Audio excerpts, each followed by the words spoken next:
suis avec vous tous les jours. N'ayez pas peur. Glorifie le Seigneur. Réussir à retour. Prêcher sa parole. Et guérir nos âmes et nos corps. Je voudrais vous dire que Dieu est dans la barque des chrétiens tous les jours. Alléluia. Combien qu'il y a de l'eau jusqu'au rabord. Jésus a fait cette promesse, je suis avec vous tous les jours jusqu'à la fin du monde. La foi, c'est une assurance que Jésus est dans la barque. Jésus revient bientôt, il revient sur les nuées du ciel, il revient chercher son Église, celle qui lui appartient.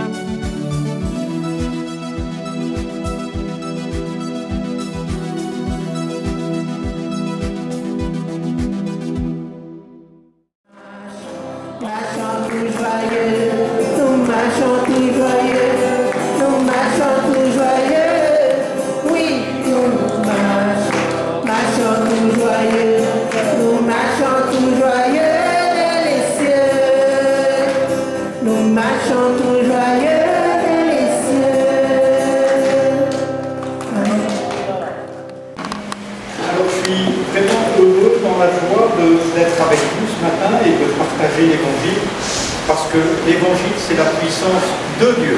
Alléluia. Ce matin il ne sera pas question de nous, il n'est pas question de nous.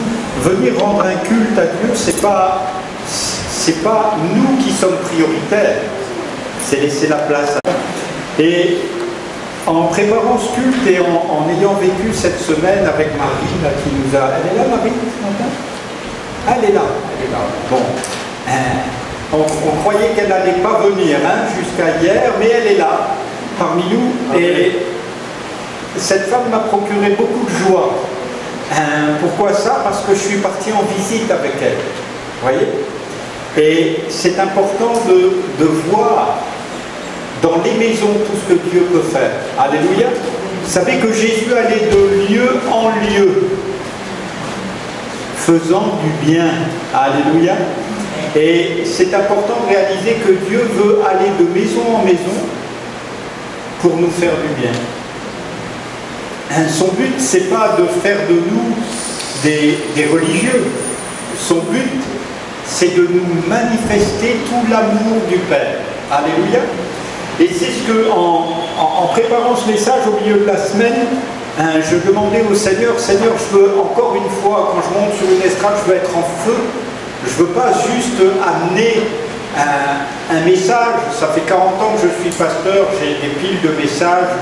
Et ce n'est pas ce qui m'intéresse. Ce qui m'intéresse, c'est que vous connaissiez le feu du Saint-Esprit. Alléluia. C'est que Dieu puisse descendre dans nos vies et que les paroles deviennent vivantes en nous. Amen. Sans ça, alors, j'ai plus qu'à devenir un homme politique. Les hommes politiques, ils font des promesses. Tout le monde applaudit, ils font même un show. Mais il ne se passe rien. On est venu pour qu'il se passe quelque chose. Alléluia. On est venu pour que Dieu puisse travailler nos cœurs et nos vies. Quelqu'un peut dire amen ou j'explose, moi je vais me toucher. Alors j'ouvre avec vous dans 1 Corinthiens chapitre 1er.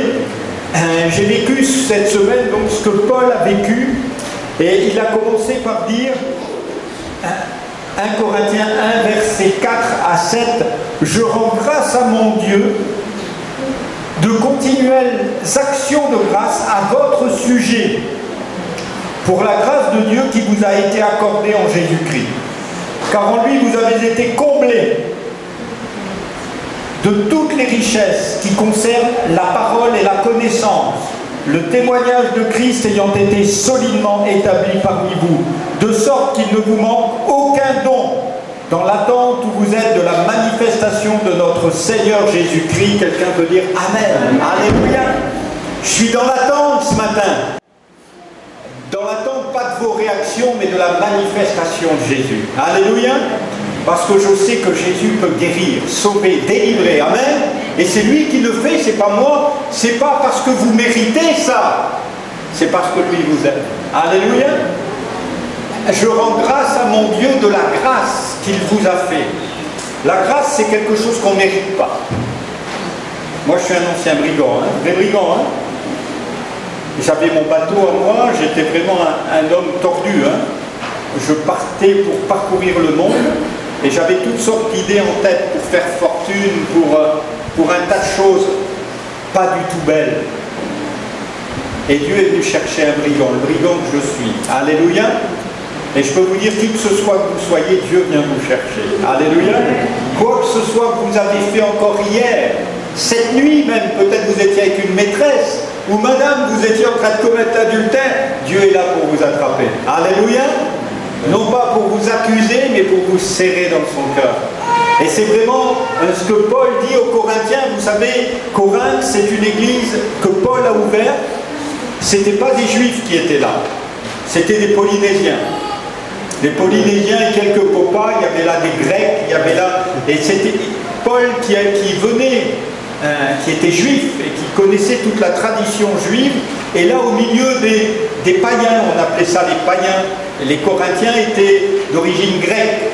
Et ils avaient une culture, allez, olé olé on va dire. C'était, vous savez, allez, on fait la fête, hein, c'est samedi, on va acheter de la bière, et on met la musique, Et puis il y avait les femmes, et il y en avait même un qui couchait avec la femme de son papa, donc avec sa belle-mère, donc voilà, c'était twist again à Corinthe, Mais je bénis Dieu de ce qui leur manque aucun don. Alléluia. Quel que soit le bonhomme, la bonne femme que vous avez été, Dieu veut vous enrichir de sa personne ce matin. Alléluia. Peu importe ce que vous avez fait, comme si Dieu n'était pas au courant. Dieu sait exactement quelle est la pensée même de votre cœur. Quelles sont vos envies de mesquinerie, peut-être de dispute, pour conquérir quelque chose. Dieu sait pourquoi vous êtes là. Même peut-être vous êtes venu pour lui arracher une bénédiction. Dieu peut vous la donner. Alléluia. Quelquefois les gens disent, on assiège le trône de la grâce. Il n'y a pas besoin de l'assiéger. Le voile du temple s'est déchiré, Dieu a ouvert la porte. Il n'y a pas besoin de faire le siège chez Dieu. Dieu a ouvert la porte, vous pouvez entrer quand vous voulez. Et en sortir quand vous voulez. Il ne fait pas fait de nous des esclaves religieux, mais il a fait de moi un amoureux de sa personne. Alléluia. Et il veut le faire pour vous. Et plus on grandit dans l'amour, plus on est attaché à sa personne. Et l'apôtre Paul rend grâce à Dieu pour cette grâce. Et en vous visitant quelques-uns, et je veux dire avec Annie, on est prêt à venir vous visiter, on est prêt à venir chez vous. Pas pour manger, pas pour avoir quelque chose, mais pour vous voir. Alléluia. Pour vous voir vivre. Parce qu'on sait que Jésus aime vous voir vivre. Mais pasteur, moi je pleure tous les matins dans ma cuisine. Mais c'est rien, on vient pleurer avec toi. Et moi, pasteur, je me réjouis tout. Je viens me réjouir avec toi. Alléluia. L'apôtre Paul aimait se réjouir avec ceux qui se réjouissaient. Et quelquefois, cette semaine, j'ai appris aussi un décès à Talabao. Alors, on pleure avec ceux qui pleurent. Mais on se réjouit avec ceux qui se réjouissent. Et on aime voir Jésus nous donner toute sa grâce, l'étendue de sa grâce pour nous. C'est un état d'esprit. Je rends grâce à mon Dieu, et c'est comme ça que j'ai commencé le culte. Vous vous souvenez? J'ai dit, on va commencer par dire Maloulou, merci. Bon, vous savez, on ne dit plus merci de nos jours. On a l'impression que tout est naturel. Mais on peut dire merci parce que tout est grâce. Vous êtes venus au monde dans cette époque, et c'est un effet de sa grâce. Dieu vous a voulu. Peut-être papa, maman ne voulait pas de vous, mais Dieu vous a voulu. Parce qu'il voulait vous avoir avec lui. Et l'apôtre Paul va rendre grâce à Dieu pour tous les cadeaux qui sont chez les Corinthiens. Il n'est pas là en train de leur dire oui. Et la première aux Corinthiens est une lettre parce qu'il répond à un courrier, parce qu'on lui a demandé est-ce que c'est normal alors de vivre comme ça, de vivre comme ça. On lui a demandé une loi. Exactement, quelquefois les chrétiens demandent au pasteur, dis-nous comment faire. Écoutez la voix de l'esprit. Alléluia. Vous savez, on n'a pas de recette. La loi est venue par Moïse. La grâce et la vérité sont venues par Jésus-Christ. Alléluia. La loi, personne n'a pu l'observer. Personne. 1800 ans d'histoire. Il y a des gars bien, ils ont essayé. Hein. David, c'est un gars bien. Il a essayé, il a commis l'adultère, il a fait un meurtre. Mais Dieu dit, c'est mon ami. Parce que Dieu ne regarde pas ce qui frappe les yeux. Dieu regarde au cœur. Alléluia. Et à Corinthe, si vous aviez été dans l'église de Corinthe, peut-être vous auriez dit, oh là là, il y a de l'adultère, il y a du vol, il y a du... Ah là là là, qu'est-ce que je fais dans cette église? Mais Paul, il dit, je rends grâce. Alléluia. Pour tout le cadeau que Dieu vous a fait. Il vous a donné Jésus. Alléluia. C'est le plus beau cadeau que vous puissiez recevoir. Vous avez été comblés. Et Paul dira, car en lui, vous avez été comblés de toutes les richesses. Alléluia. Tiens, tu vas dire à ton voisin, tu sais que tu es riche ce matin. Dis-lui un peu, tu sais que tu es riche. Peut-être tu n'as pas de sous dans ta poche, mais il y a une autre richesse. Hein. Dis à ton voisin, tu sais que tu es riche. Alléluia. Mais il y a des gens, parce qu'ils n'ont pas de sous, ils croient qu'ils sont pauvres. Hein? Mais moi je connais des gens, ils ont plein de sous, ils sont bien, ils sont très pauvres. Et je connais des gens qui ont rien dans leur poche. Mais alors ils sont d'une richesse. Alléluia. Et l'apôtre Paul dit, vous avez été comblés de toutes les richesses. Dans quel sens? Et il dira dans la parole. Alléluia. Vous savez, on peut parler de différentes manières. Hein? Je pourrais vous parler comme certains pasteurs qui disent, repentez-vous! Ah! Vous êtes une race de vipères! Ah! Faut que ça change! L'apôtre Paul n'a pas parlé comme ça. Hein? La Bible dit que la bonté de Dieu nous pousse à la repentance. Alléluia. Quand Dieu est venu me chercher, il ne m'a pas tapé dessus en disant « Mets-toi à genoux, tu vaux rien !» Il a guéri mon fils. Waouh! Et alors là, c'est moi qui suis tombé à genoux. Comme tu es merveilleux. Un brigand comme moi, mais tu sais que mon cœur est pourri et tu viens guérir mon fils? Ah, il n'y a que toi pour faire ça. Alors que vous étiez des ennemis de Dieu, Dieu vous aimait déjà. Alléluia. Quel cadeau extraordinaire, quelle grâce il nous a fait. Vous avez été comblés de richesses par la parole. Alléluia. Dieu n'est pas venu sauver des gens bien, il est venu sauver des pécheurs perdus. Alléluia. Et c'est ce que vous étiez. Et il a déployé sa richesse en Jésus-Christ. Par la parole. Dieu n'est pas venu vous dire « Repends-toi ». Il est venu te dire « Je t'aime ». Alléluia. Et ça a touché votre cœur, c'est pas vrai? C'est vrai ou pas vrai? Dites-moi si c'est pas vrai. Hein? Il vous a tapé dessus à coups de bâton? Alors je ne suis pas au bon endroit. Hein? Moi je prêche la grâce de Jésus. Alléluia. Il y a... Quand j'étais à Wainé, j'allais nager tous les jours là-bas. Il y a une belle plage. Et moi, je dois nager. J'ai fait un infarctus. Alors, Toubib, il m'a dit à la flotte tous les jours. Alors, je vais me baigner. Et puis là, il y a un monsieur qui sort, un Chinois. Il dit ah, t'es le nouveau pasteur, quoi. Ah, je dis ouais, comment tu sais ça? Ben, il dit ici, on est 3000 sur l'île. Alors, il dit tu sais, on t'a vu arriver. Hein. Et on sait que t'es là-bas, là. Et alors, tu es dans une de ces églises qui prêche le décalogue. Un monsieur qui connaissait, hein, qui prêche le décalogue. Oui, il dit, les 10 commandements, il dit, tu es comme tous les autres, là, comme les témoins de Jéhovah, toutes ces religions, ils prêchent tous les 10 commandements. Alors je lui ai dit, mais regarde-moi bien. Ah, il m'a regardé, il dit, tu te rends pas compte? Il dit, tu vois, j'ai une toute petite tête. Il dit, 10 commandements, c'est beaucoup trop pour moi. Hein. Il n'y a qu'un seul commandement, aimez-vous les uns des autres, comme je vous ai aimé. Apprendre les 10 commandements, c'est ce qui apporte la malédiction. La loi est venue par Moïse et les hommes ont été maudits. Pourquoi ça? Parce qu'ils ont voulu faire par eux-mêmes. C'est pour ça que ce matin, il n'est pas question de vous, il est question de Jésus. Parce que si quelqu'un pense qu'il peut ajouter quelque chose à son salut, il a tout faux. Christ a tout accompli, c'est lui qui a tout accompli. Vous ne pouvez rien faire. Jésus a dit, sans moi, vous ne pouvez rien faire. Alléluia. Alors pourquoi vous vous embêtez à essayer de de faire quelque chose. Là, si on fait de la chorale, là, s'il y a de la chorale, c'est pour être ensemble et se réjouir. Mais est-ce que vous croyez que Jésus a besoin d'une chorale pour sauver les hommes? Est-ce que vous croyez même qu'il a besoin d'un prédicateur? Non, il pourrait le faire sans nous. Mais il aime le faire avec nous. Alléluia. Il aime le faire avec nous par amour pour nous. Amen. Parce que nous avons été faits à son image. Vous avez été comblés des richesses de la parole. Alléluia. Est-ce que Dieu a pu vous parler aujourd'hui? Dès ce matin. Tous les matins, je sors de mon lit, j'ouvre ma Bible et Dieu me parle. Mais, pasteur, c'est la même Bible que la mienne? Oui. Mais ça, c'est la mienne. Et au matin, j'ouvre la parole et c'est comme si lui me parlait. Alléluia. Alors à côté, j'ai mon petit carnet, il est là.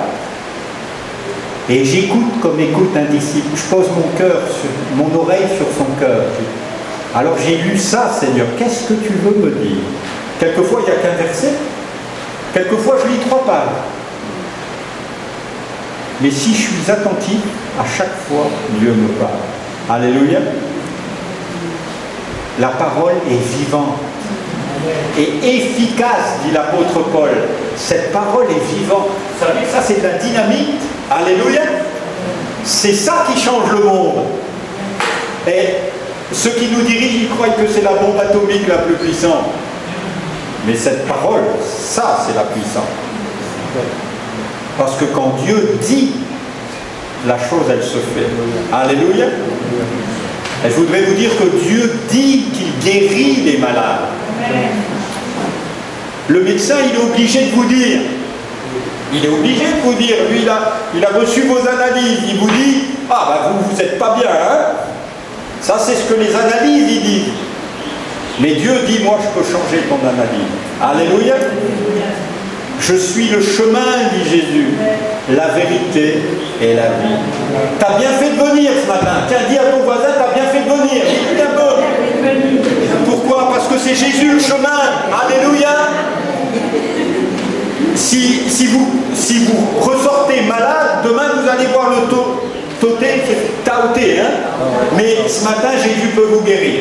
Alléluia. Même si vous n'avez pas la carte verte, il vous guérit gratuitement. Alléluia.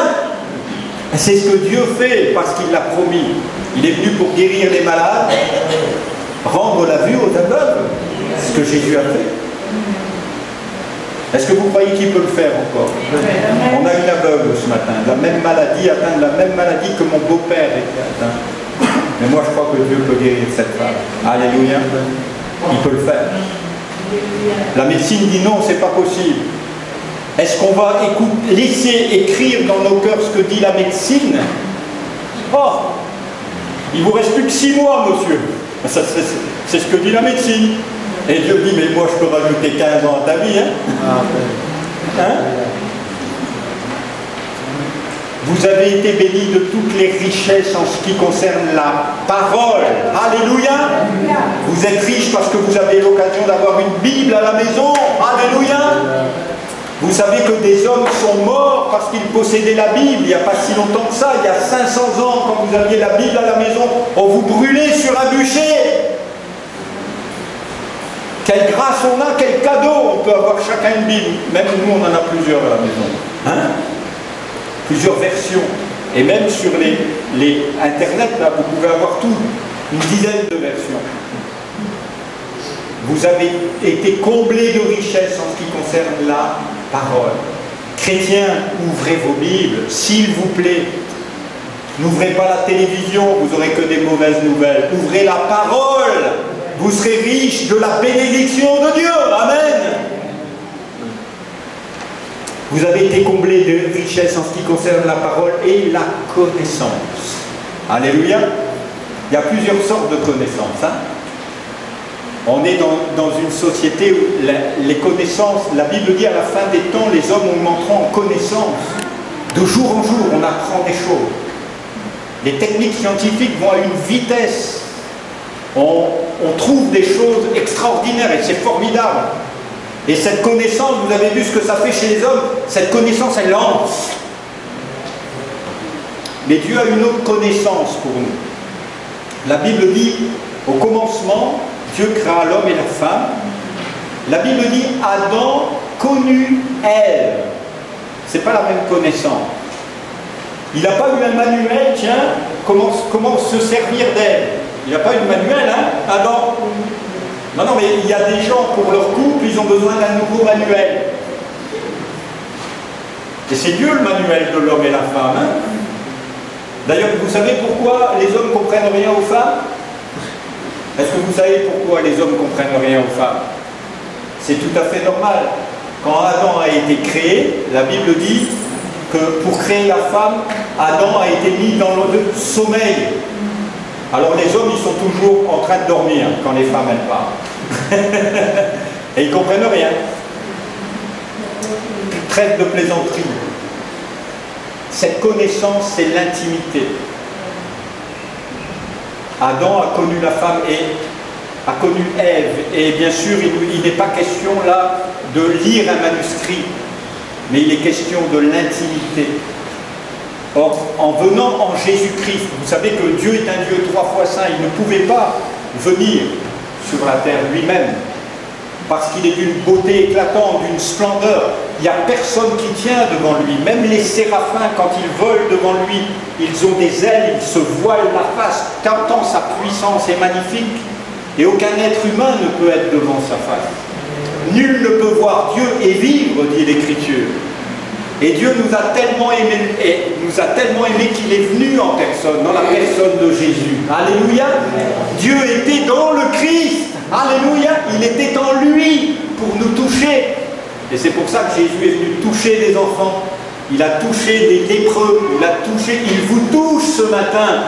Parce qu'il a un ardent désir de vous bénir. Amen. Vous avez été comblés des richesses et de la connaissance. Dieu se révèle dans l'intimité. Et il faut que les enfants de Dieu passent du temps avec lui. Souvent les femmes me disent, et je l'ai peut-être déjà dit ici, mon mari ne dit plus je t'aime. Et quand vous parlez au mari, il dit mais j'aime ma femme. Non. Pourquoi il ne lui dit plus? Parce qu'il n'y a plus assez d'intimité. Il faut parler ensemble. Et la réunion de prière, et même la prière, votre prière chez vous, c'est avoir un moment d'intimité avec Dieu. Vous ne pouvez pas, on ne dit pas tout à tout le monde. On ne dévoile pas tous nos secrets à tout le monde. D'accord? Mais Dieu est un intime, lui il peut tout entendre. Lui, il sait tout déjà, même avant que vous lui parliez. Mais qu'est-ce qu'il veut? Il veut que vous lui dites. C'est pas vrai, mesdames? Vous savez que vos maris vous aiment, hein? Mais chérie, j'ai besoin de l'entendre. Hein? Eh bien, c'est pareil pour Dieu. Ben, Seigneur, tu sais que je t'aime. Oui, j'ai besoin de l'entendre. J'ai besoin que tu me le dises. Parce que je vais te révéler encore plus. Vous avez été comblés des richesses de la parole et de la connaissance. Le deuxième point, c'est que vous avez reçu le témoignage de Jésus-Christ. Amen. On est ici à cause de Jésus. Alléluia. À cause de lui, parce qu'on est en lui. J'ai sauté quelque chose. Le témoignage de Christ. Galates 2, verset 20. On va lire ensemble le texte. Aux Galates. Aussi là, des gens qui sont revenus à la loi, justement, qui pensent qu'ils ont des choses à faire pour que Dieu les bénisse. Mais il n'y a rien à faire. Dieu nous aime et il nous bénit sans que nous fassions rien. Mais c'est seulement par la foi. Alléluia. Et Paul dira, Galates 2, verset 20, « J'ai été crucifié avec Christ. Et si je vis, ce n'est plus moi qui vis, c'est Christ qui vit en moi. Si je vis maintenant dans la chair, je vis dans la foi au Fils de Dieu qui m'a aimé et qui s'est livré lui-même pour moi.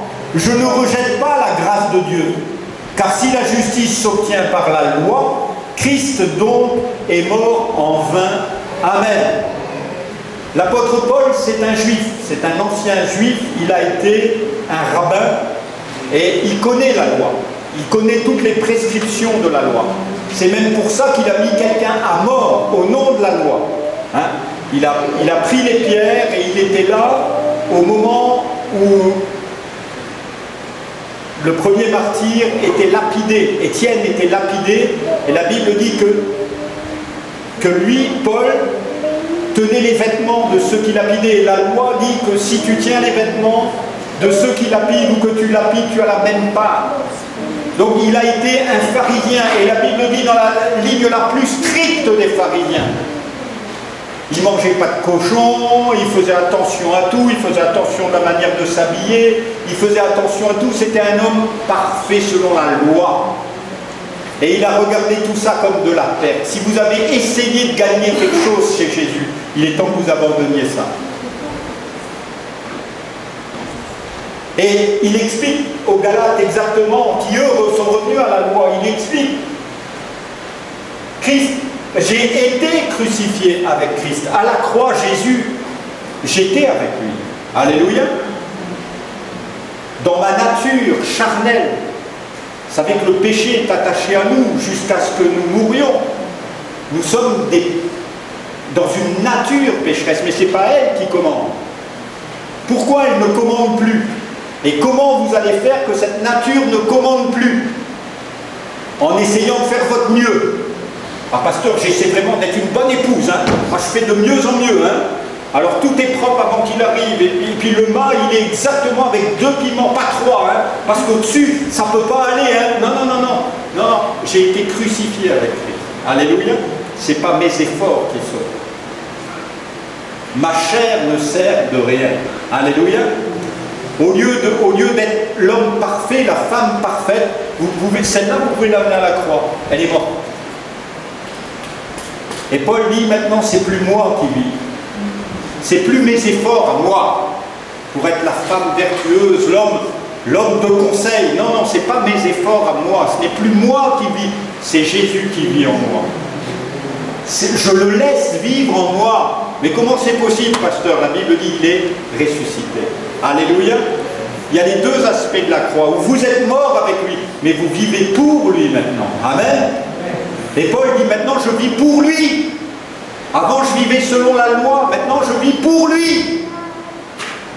Et Jésus a dit, il vous est avantageux que je m'en aille, que je mors sur la croix. Parce que si je m'en vais pas, je ne vous l'enverrai pas. Mais si je m'en vais, je vous enverrai le Saint-Esprit. Et vous serez mes témoins. Le monde a besoin de voir qu'il y a quelqu'un dans nos tripes. Et ce quelqu'un, c'est Jésus. Alléluia. J'ai accepté que Christ vienne habiter en moi. Ce n'est pas par mes forces ou par mes mérites, mais c'est par la grâce. Par la foi, je crois qu'il vient vivre en moi. Amen. Est-ce que vous croyez que Dieu peut faire sa demeure en vous? Ou est-ce que vous vous croyez trop méchant? Ah, il ne peut pas venir, je suis trop méchant. Mais Jésus vient chez les pécheurs. Et c'est lui qui fait le ménage. Vous n'êtes pas assez fort pour faire le ménage. Je ne peux pas pardonner, mais c'est normal. Le pardon se trouve auprès de Dieu.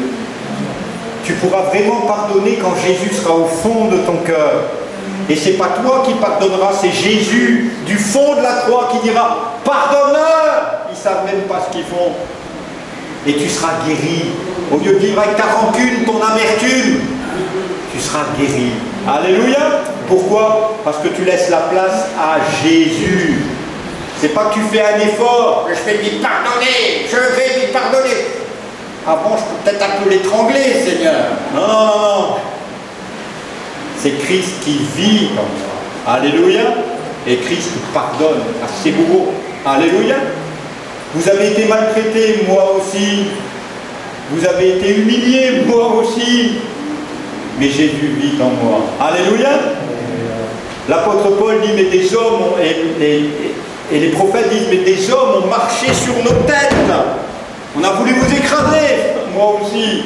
Mais je suis encore vivant. Alléluia. Béni soit le Seigneur. Pourquoi? Parce que Christ vit en moi. Vous avez été comblés des richesses en ce qui concerne la parole, en ce qui concerne cette intimité, cette connaissance et le témoignage de Jésus. Avez-vous reçu le témoignage de Jésus?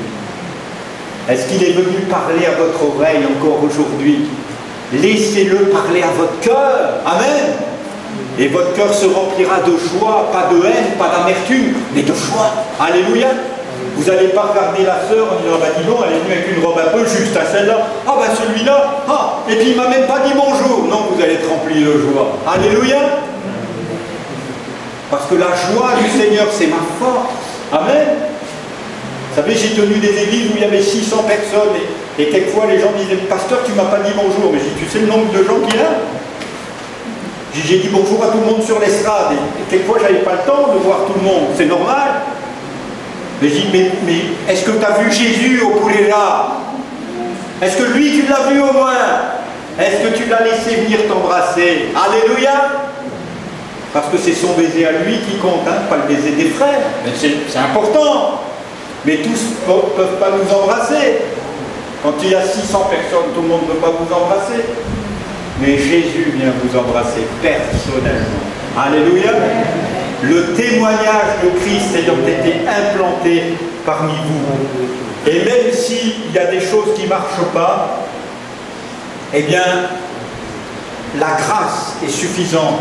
Et Paul va continuer, ce sera le troisième point. Vous n'êtes pas fatigué, on continue? Bon, on va se coucher alors. De sorte qu'il ne vous manque aucun don. Aucun don. Jésus a demandé à ses apôtres, avant de mourir, il est réuni, il dit, bon, ça fait 3 ans qu'on est ensemble. Je n'ai pas donné de feuille de paye. Vous ne saviez pas où on allait dormir. On ne savait même pas quelle mare il y en allait avoir. Allez, dites-moi, de quoi avez-vous manqué? Alors ils se sont regardés. Ah, moi j'ai pas eu de stylo qui est installé. Ah, moi j'ai pas eu de nouveau calendrier. Ils ont réfléchi, de quoi avez-vous manqué? Et vous savez ce qu'ils ont répondu? De rien. Nous n'avons manqué de rien. Il ne vous manque aucun don. Alléluia. Je vous vois tous avec le sourire, bien habillés. De quoi manquez-vous? Alléluia. Il ne vous manque aucun don. Alléluia. Et bien sûr, Paul va parler des dons spirituels. Et j'aimerais, pendant ce culte aussi, on va laisser la place aux dons spirituels. Il ne vous manque aucun don. Vous savez que le baptême dans le Saint-Esprit donne accès aux dons spirituels. Le don de parler en langue, le don de chanter en langue, parole de prophétie, parole de connaissance, don de discernement des esprits, don de guérison, don de faire des miracles. Waouh! Tu aimerais avoir ça? Il ne vous manque aucun don. Vous savez qu'il y a tout dans l'église? J'ose pas, pasteur. Allez, va faire pipi, là, puis tu reviens, puis tu peux. Tu peux tout par celui qui te fortifie. Alléluia. C'est par la foi qu'on exerce les dons spirituels. Il ne vous manque aucun don. Vous avez tout reçu. 6 mois avant que ma femme meure, elle est morte il y a 2 ans, Dieu lui a dit, je te reprends, tu ne vas pas vivre. Elle avait un cancer, on a prié longtemps pour sa guérison, et Dieu lui a dit, c'est fini, ne prie plus pour ça, tu viens avec moi. Et il lui a dit, tu prépares ta maison. Donc elle a réuni les 5 enfants, et on était tous là, et elle leur a posé cette même question. J'ai été pasteur toute ma vie, j'ai toute ma vie été au SMIC, hein, c'est pas un gros salaire. Hein. Tous mes enfants ont fait des études bac plus 5. Ils ont tous, après leur bac, eu une voiture. On m'a offert des voitures. Tous les ans, on m'a offert le sport d'hiver. J'avais pas un sou en poche. Les frères m'appelaient, me disaient, François, il y a un appartement qui t'attend, tu as juste à prendre ta voiture, tes enfants, tu viens, tu as la maison pendant 15 jours. Le sport d'hiver, tout est payé. Et ma femme a réuni toute la famille, a dit, de quoi avez-vous manqué? Les enfants se sont tous regardés, plusieurs sont mariés hein, déjà, ils ont dit, maman, nous n'avons manqué de rien. Non seulement matériellement on a tout eu, mais nous avons eu la joie d'avoir de l'affection. d'avoir des parents qui nous aiment, d'être conduits dans la maison de Dieu, de recevoir des dons. J'ai un fils qui est pasteur aussi. Vous voyez, ils ont reçu de Dieu les dons que Dieu nous donne. Et par-dessus tout, et j'aimerais terminer aussi avec Hébreux 12, versets 11 à 12. J'ai fait une visite particulière cette semaine, on a été visiter une vanillerie, c'est comme ça qu'on dit, là où il y a la vanille. Et cette femme nous a dit, vous voyez, il faut attendre 3 ans pour avoir des fleurs. Elle nous a dit aussi, il y a des années où il n'y a pas beaucoup de fruits. Et on a demandé pourquoi. Il y a plusieurs personnes qui ont dit, mais pourquoi il y a... Elle dit, vous savez, la liane, elle a besoin d'être stressée. Quand elle est stressée, alors elle donne des fruits. Quelquefois, nous, c'est pareil, hein? Tout va bien, on dit, oh Seigneur Abdullah, oh qu'est-ce qu'on est bien. Mais quand on est... Le médecin, il a dit, t'es peut-être malade, on est stressé. Ah, qu'est-ce qui se passe? Et là, il y a le fruit. Alléluia. C'est exactement ce que Dieu fait avec nous. Et quand j'ai écouté cette femme, j'ai dit, mais c'est ce que tu fais avec moi, Seigneur, quelquefois. Quelquefois, tout va bien, hein? On a l'impression que la vie, elle glisse, comme quand on fait du vara, hein? Ah, ça glisse de vague en vague. Oh, ça surfe, là. Là, c'est le bonheur. Ça va rester comme ça. Et puis, paf, on tombe. C'est le stress. Il y a un requin en dessous. Alors, on se dépêche de remonter, hein? Et là, c'est là qu'on produit le fruit. Cette femme a expliqué, et j'ai regardé sur Internet beaucoup de... Dans l'agriculture, quand on veut des fruits, et c'est comme ça aussi pour la vigne, on stresse la vigne. Il faut qu'à un moment, elle dise « Je vais mourir !» Alors elle produit des fruits. Et c'est exactement ce que dira Paul aux Hébreux, chapitre 12, verset 11. Il est vrai que tout châtiment semble d'abord un sujet de tristesse. Quand on tombe de la planche, on dit « Ah là là là là, c'est triste !» Et non de joie, mais il produit plus tard, pour ceux qui ont été ainsi exercés, un fruit, regardez bien, paisible de justice. Alléluia. Merci Seigneur de m'apprendre le surf de l'évangile. Alléluia. Je sais que si je tombe, il y a des requins en dessous. Hein? Aïe, aïe, aïe. Mais je sais que tu me fais prendre les plus belles vagues de ma vie. Amen. C'est les vagues de la justice. Souvent on parle du fruit de l'esprit, c'est la paix, la joie. Mais il y a le deuxième fruit qui est aussi important, le fruit paisible de la justice. Sur la croix, Jésus il dit rien. Pourquoi? Il est paisible. Il souffre, il crie de douleur, mais il est paisible. Pourquoi? Parce qu'il sait qu'il a une place au ciel. Alléluia.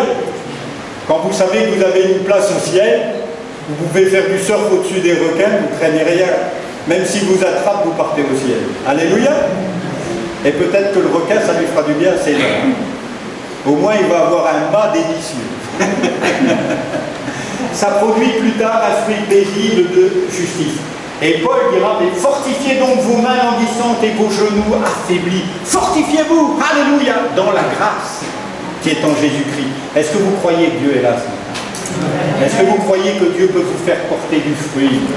Est-ce que vous croyez que ces petits stress de votre vie, oh là là, les enfants, oh il est malade, oh là, ça va vous faire porter du fruit? Alléluia, pour sa gloire. Amen. Je n'ai pas honte de l'évangile, c'est la puissance de Dieu pour le salut de quiconque croit, n'importe qui ce matin. Même ceux qui sont sous la loi, du juif premièrement. Alors, vous êtes un rigide, hein, mais sachez hein, que même les plus rigides, ils ont besoin d'un peu de douceur. Alléluia. Puis pour le grec, puisque nous sommes de ces païens que Jésus a appelés, c'est pour nous aussi cette grâce, et Dieu veut la donner en abondance. Amen. J'aimerais qu'on ait un moment de louange, d'adoration encore maintenant. Et qu'on ait un moment où on va laisser la place au don. Il ne vous manque aucun don. N'ayez pas peur d'avoir une parole de connaissance. Une parole qui va venir sur votre cœur, qui viendra du Saint-Esprit.